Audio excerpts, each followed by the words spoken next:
उनकी सास उन्हें देखते ही घर से बाहर निकाल करेगी।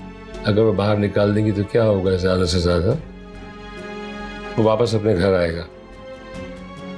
तुम अपनी फिक्र करो, अपने पर फोकस करो। जाओ जाके यासर को कॉल करो। हर वक्त बड़ बड़ बड़ बड़ बड़ करके मेरा दिमाग खराब करके रख दिया। ब्लड प्रेशर हाई हुआ था मेरे से।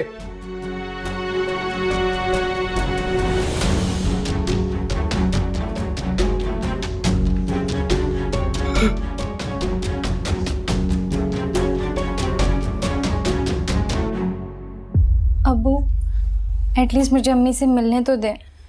पागल हो गई हो क्या? अभी तुम्हें सबक नहीं मिला? क्या करके गई है तुम्हारे साथ?